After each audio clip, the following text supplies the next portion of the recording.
শুভ cyber cafe. তো আজকের ভিডিওতে আমরা দেখব যে কিভাবে আপনারা উজ্জ্বলা যোজনা প্রধানমন্ত্রীর আবেদন করতে পারবেন। তো এখন যা দিনকাল পড়েছে ইতিমধ্যে গ্যাসের দাম 60 টাকা বেড়েছে। আপনারা সবাই হয়তো জানেন। তো এই জন্য আপনাদের এই স্কিমের অন্তর্ভুক্ত হওয়ার জন্য অনলাইনে কিভাবে আপনারা আবেদন করবেন এবং কী ডকুমেন্ট আপনাকে তার সাথে আপলোড করতে হবে এবং সম্পূর্ণ পদ্ধতিটি আমরা এই ভিডিওর মাধ্যমে তুলে ধরব। তো এর মধ্যে এই স্কিমের মাধ্যমে আপনারা প্রত্যেকটি গ্যাস রিফিলে পাবেন ৩৩৬ টাকা করে ফেরত পাবেন। তো আসুন ভিডিওটি শুরু করা যাক। তো সর্বপ্রথম আপনাদের এই অফিসিয়াল পোর্টালে আসতে হবে। তো ভিডিও ডেসক্রিপশনে আমি লিঙ্ক প্রোভাইড করে দেবো। ঠিক আছে? তো সর্বপ্রথম এই পোর্টালে এসে আমি আপনাদেরকে ইন্ডিয়ান অয়েলে কীভাবে অ্যাপ্লাই করতে হয় সেটা দেখাবো। আপনারা ভারত বা এইচপি যদি অ্যাপ্লাই করতে চান, উজ্জ্বলা স্কিমে আনতে চান, তাহলেও আপনি আনতে পারেন, কিন্তু বেশিরভাগ লোকই কমেন্ট করেছেন যে ইন্ডিয়ান অয়েলটা দেখান। তো তার জন্য আমি ইন্ডিয়ান অয়েলটা দেখাবো। তো পোর্টালে আসার পর এরকম একটা স্পেস চলে আসবে আপনাদের সামনে। তো এখানে রেজিস্টার নাও এই অপশানে আপনাকে ক্লিক করতে হবে। তো ক্লিক করার পর একটু লোড হবে, দিয়ে নতুন একটি পেজ ওপেন হবে। তো একটু লোড হওয়ার পর এরকম একটি মোবাইল নাম্বার আর ইমেল আইডি, এই নাম্বার দুটো আপনাকে বসাতে হবে। তো ইমেল আইডি আপনারা চাইলে বসাতে পারেন বা না বসাতে পারেন, কিন্তু মোবাইল নাম্বারটা বসিয়ে আপনাদের নামের প্রথম অক্ষর এবং নামের শেষ অক্ষর বা সার নেমটা বসিয়ে এই রেজিস্টার অপশানে আপনাদের ক্লিক করতে হবে। ক্লিক করার পর আবার এই প্রথম পেজে আপনারা চলে আসবেন। তো এটা আপনার রেজিস্টার হয়ে গেল। এবার আপনাকে ফোন নাম্বার দিয়ে কন্টিনিউ অপশানে ক্লিক করতে হবে। তো যে নাম্বার দিয়ে আপনারা রেজিস্টার করেছেন, তো সেই নাম্বার এখানে বসিয়ে কন্টিনিউ অপশানে ক্লিক করলে আপনাদের সামনে একটি নতুন পেজ ওপেন হবে এবং পাসওয়ার্ড, তো আপনি রেজিস্টার করার সময় যে পাসওয়ার্ডটা দিয়েছিলেন সেই পাসওয়ার্ডটা এখানে বসিয়ে আপনাকে ভেরিফাই ক্যাপচা করে কন্টিনিউ অপশানে ক্লিক করতে হবে এবং পাসওয়ার্ডটা আপনারা কোথায় পাবেন? রেজিস্টার অপশানেই পেয়ে যাবেন। এরপর দেখতে পাচ্ছেন এখানে নতুন একটি পেজ ওপেন হয়ে গেছে।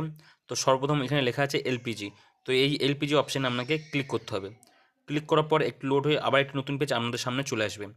তো একটু লোড নিতে এখানে একটু সমস্যা হচ্ছে। তো লোড হওয়ার পর দেখতেই পাচ্ছেন এখানে নতুন একটি পেজ ওপেন হয়ে গেছে।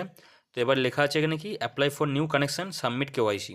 তো এই সাবমিট কেওয়াইসি অপশানে আপনাকে ক্লিক করতে হবে নতুন অ্যাপ্লিকেশন ফর্ম জমা দেওয়ার জন্য। তো বিশেষ করে মহিলারা বা পুরুষরা যেটাই আপনি অ্যাপ্লাই করবেন, তো এখানে এই মাধ্যমে আপনারা অ্যাপ্লাই করতে পারবেন। তো সাবমিট কেওয়াইসি অপশানে ক্লিক করার পর আপনার সামনে একটি নতুন পেজ ওপেন হয়ে যাবে। তো এবার নতুন পেজ আমাদের সামনে ওপেন হবে। ওপেন হওয়ার পর এখানে অ্যালাও অপশানে ক্লিক করবেন। ক্লিক করার পর একটু স্ক্রোল করবেন। স্ক্রোল করে দেখতেই পাচ্ছেন এখানে 4টা আপনাকে এখানে অপশান দিয়েছে। তো সর্বপ্রথম এখানে আছে পার্সোনাল ডিটেলস, তারপর হচ্ছে রিকোয়ার্ড ডকুমেন্ট। তো এই ডকুমেন্টগুলো আপনাকে যে সমস্ত ডকুমেন্ট চেয়েছে সেগুলো আপনাকে আপলোড করতে হবে। আপলোড করার পর আদার ডিটেলস অপশান আছে, তারপর আছে ডিক্লারেশন।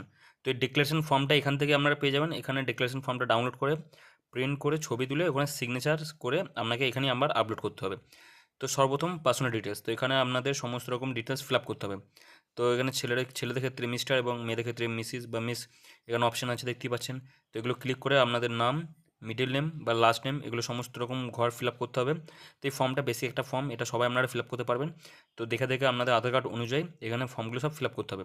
তারপরে একটু স্ক্রল করে আপনার জেন্ডার, ম্যাটেরিয়াল স্ট্যাটাস এখানে আপনাকে, তারপরে ডেট অফ বার্থ এবং ন্যাশনালিটি এগুলো আপনাকে সমস্ত রকম ডিটেলস আপনাকে ফিল আপ করতে হবে। করার পর তো ফিল আপ করার পর এখানে ন্যাশনালিটি আপনারা রেসিডেন্ট ইন্ডিয়ান অপশন পেয়ে যাবেন, ওখানে ক্লিক করবেন।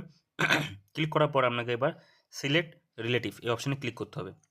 তো যদি আপনি বাবার নাম বসাতে চান তো ফাদার্সে করবেন, আর যদি আপনার স্পাউসে যদি যেতে চান তাহলে আপনার স্বামী বা স্ত্রীর নাম এখানে বসিয়ে দেবেন।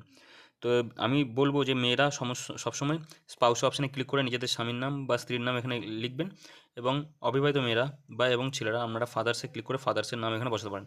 তো ওখানে আপনাকে ফাদার্সে ক্লিক করে ফাদার্সের নাম এবং মিডল নেম বা সারনেম এই সমস্ত রকম ডকুমেন্টস আপনাকে ফিল আপ করতে হবে।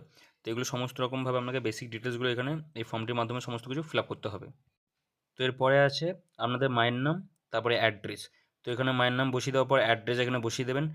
যদি গ্রাম অঞ্চলে হন তাহলে গ্রামের নাম, বা যদি শহর অঞ্চলে হয় তাহলে শহরের নাম। তো এখানে অ্যাড্রেস 1 অ্যাড্রেস 2 যেগুলো স্টার মার্ক দেওয়া আছে রেড কালার দেখতেই পাচ্ছেন, এগুলো ম্যান্ডেটরি হচ্ছে আপনাদের ফিল আপ করতে হবে। তো এইভাবে আপনাদের সমস্ত অ্যাড্রেসটা আধার কার্ড অনুযায়ী দেখে দেখে বসিয়ে দেবেন। তো এগুলো খুবই সিম্পল একটা ইয়ে। এরপরে আপনাকে একটু স্ক্রোল করার পর এখানে দেখতেই পাচ্ছেন সমস্ত রকম অ্যাড্রেস ডিটেলসগুলো আপনাকে ফিল আপ করতে হবে।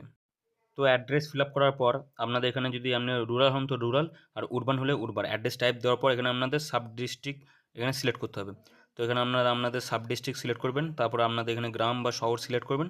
সিলেক্ট করার পর এখানে আপনাদের ডিস্ট্রিবিউটরের নেম, আপনাদের নিকটবর্তী ডিস্ট্রিবিউটরের নাম এখানে শো করবে। তো আপনাদের যে ডিস্ট্রিবিউটরের নিকটবর্তী যে নেম বা অ্যাড্রেস সেটা আপনারা এই ডিস্ট্রিবিউটর অপশনে গিয়ে সিলেক্ট করতে পারবেন। তো এখান থেকে আপনারা নিকটবর্তী ডিলারের অ্যাড্রেস এবং নাম সমস্ত কিছু পেয়ে যাবেন, তো ওটাকে সিলেক্ট করে নেবেন। তো ডিস্ট্রিবিউটর নাম সিলেক্ট করার পর এখানে দেখতেই পাচ্ছেন একটু স্ক্রোল করে নিচে দেখবেন সিলেক্ট দ্য প্রোডাক্ট। তো এই সিলেক্ট দ্য প্রোডাক্ট অপশন আপনাদের ক্লিক করতে হবে। এরপরে আপনাদের স্কিম টাইপ চলে আসবে। তো এখানে ক্লিক করার পর দেখতেই পাচ্ছেন এখানে গভর্নমেন্ট স্কিম আছে, একটা জেনারেল স্কিম আছে। তো আপনাদের সেন্ট্রাল গভর্নমেন্ট স্কিম এই অপশানে ক্লিক করতে হবে। ক্লিক করার পর নিচে দেখছেন স্কিম বলে একটা অপশান আছে। তো এখানে উজ্জ্বলা এক্সটেন্ডেড লেখাই আছে, তো এটাকে আপনারা সিলেক্ট করতে হবে। তো উজ্জ্বলা এক্সটেন্ডেড সিলেক্ট করার পর এখানে আছে স্কিম সাবটাইপ। তো এখানে আপনাদের সাবটাইপটা সিলেক্ট করতে হবে। তো এখানে আছে উজ্জ্বলা 2.0 একটা আছে, একটা 3.0 আছে। তো যেহেতু আজকে 3.0 দেখাচ্ছে আপনাদের, তো আপনারা উজ্জ্বলা 3 অপশানে ক্লিক করবেন। তো 3 অপশানে ক্লিক করার পর আপনাদের সামনে দুটো অপশান আসবে, উজ্জ্বলা 14.2 কেজি। তো এটা হচ্ছে আপনাদের ঘরের গ্যাসের ওজন। তো আপনাদের এই 14.2 কেজি জেনারেল প্যাকেজ এই অপশানটা সিলেক্ট করার পর সাবমিট অপশানে ক্লিক করে দিতে হবে। তো সাবমিট অপশানে ক্লিক করার পর আপনাদের সামনে এখানে কাস্ট চলে আসবে। তো যারা যে কাস্টের সেই সমস্ত কাস্ট এখানে ফিল আপ করবেন। তারপর যদি মাইগ্রেন্ট হন তাহলে ইয়েস করবেন, আর যদি মাইগ্রেন্ট না হন তাহলে নো অপশানে ক্লিক করবেন। তো এই অপশানগুলো সমস্ত দেখে শুনে ভালোভাবে ফিল আপ করবেন। তো ফিল আপ করার পর একটু উপরে স্ক্রল করবেন। এরপর আসছে নাম্বার অফ ফ্যামিলি মেম্বার্স। তো আপনার ঘরে যতজন ফ্যামিলি মেম্বার্স আছে, তো এখানে সেই নাম্বারটি এখানে বসিয়ে দেবেন। বসানোর পর নেক্সট অপশানে ক্লিক করলে এখানে আপনাদের চাইছে এবার আপলোড ডকুমেন্টস। তো এখানে আপনাদের ডকুমেন্টসগুলো আপলোড করতে হবে। তো প্রথম কথা রেশন কার্ড যেগুলো আছে, তো রেশন কার্ডগুলো আপলোড করবেন। তারপরে আছে ডিক্লারেশন আর একটা আছে অ্যানেক্সারি 1। তো অ্যানেক্সারি 1টা এখানে আপনারা পিডিএফ আকারে পেয়ে যাবেন। তো সম্পূর্ণভাবে এটাকে প্রিন্ট আউট করে বার করে সিগনেচার করে এটাকে আবার আপনাকে আপলোড করতে হবে। তো প্রথমে আমি রেশন কার্ড অপশানে ক্লিক করব। রেশন কার্ড অপশানে ক্লিক করার পর রেশন কার্ডের নাম্বার এবং ইস্যুইং স্টেট, ইস্যুইং অথরিটি এবং ইস্যুইং ডেট, এই সমস্ত কিছু আপনারা রেশন কার্ডে পেয়ে যাবেন। রেশন কার্ডে সমস্ত কিছু লেখা থাকবে। তো রেশন কার্ডটি বার করে দেখে শুনে সমস্তভাবে এভাবে ফিল আপ করতে হবে। তো ফিল আপ করার পর আপনাদের অ্যাড ডকুমেন্ট অপশানে ক্লিক করতে হবে। অ্যাড ডকুমেন্ট অপশানে ক্লিক করে আপনার নামটি এই নিচে সিরিয়াল ওয়াইজ চলে আসবে। তো এভাবে যদি বাড়ির প্রত্যেকের আপনি অ্যাড করতে চান তাহলে অ্যাড করতে পারেন। তারপরে আপনারা এখানে ডিক্লারেশনে চলে আসবেন। ডিক্লারেশনে এখানে এসে আপনাদেরকে এই ডিক্লারেশন ফর্মটিকেও আপনাকে ফিল আপ করতে হবে। তো এটাকে ফিল আপ করে আপনাদের এখানে দেখতে পাচ্ছেন অ্যাড অ্যাটাচমেন্ট। তো এই অ্যাড অ্যাটাচমেন্টে গিয়ে আপনাদের চুজ ফাইল অপশানে ক্লিক করে এই ডিক্লারেশন ফর্মটাকে আপনাদের সেভ করে ডাউনলোড করে নিতে হবে এবং তারপর এটাকে আপলোড করতে হবে। আপলোড করার পর দেখতে পাচ্ছেন এখানে সমস্ত রকম পরপর স্টেপ বাই স্টেপ সমস্ত রকম ডকুমেন্টস চলে আসবে, যেগুলো আমরা ডাউনলোড করেছি এবং ডাউনলোড করার পর সেগুলোকে আবার আমি সই বা সিগনেচার করে আপলোডও করে দিয়েছি। তো ডিক্লারেশনটা আর অ্যানেক্সারি 1 এই ফর্ম দুটি আপনি এখান থেকেই পেয়ে যাবেন। তো এগুলো আপলোড করে দেবেন। এরপরে আপনাদের পিওআই এবং পিওএ এগুলো আপলোড করতে হবে। তো এখানে সম্পূর্ণভাবে আধার লিখে দেবেন, আধার নাম্বার দিয়ে দেবেন এবং আধার কার্ডের কপি এখানে অ্যাটাচে গিয়ে আপনাদেরকে আধার কার্ডের প্রথম পাতা এবং আধার কার্ডের শেষ পাতা এই দুটোই আপনাকে এই ঘরগুলোই আপলোড করতে হবে। আপলোড করার পর সমস্ত রকম আপলোড হয়ে যাওয়ার পর দেখবেন লাস্ট ডিক্লারেশন চলে এসছে। তো এখানে এই চেকবক্সে ক্লিক করে আপনাদের আই অ্যাম নট রোবট এই অপশানে রাইট ক্লিক করে আপনাদের সিম্পলি সাবমিট অপশানে ক্লিক করতে হবে। তো সাবমিট অপশানে ক্লিক হয়ে গেলেই আপনাদের ফর্মটি সম্পূর্ণভাবে সাবমিট হয়ে যাবে। তো আশা করি সম্পূর্ণ ভিডিওটি বিস্তারিতভাবে আমি আপনাদের বোঝাতে পেরেছি আর আপনারাও বুঝতে পেরেছেন। তো পরবর্তী ভিডিও সবার আগে পাওয়ার জন্য আমাদের চ্যানেলটিকে সাবস্ক্রাইব করুন, লাইক করুন, কমেন্ট করুন এবং পরবর্তী ভিডিও সবার প্রথম পাওয়ার জন্য আমাদের চ্যানেলটির পাশে থাকবেন এবং সাবস্ক্রাইবটি অবশ্যই করবেন। And thank you so much for watching this channel. Thank you.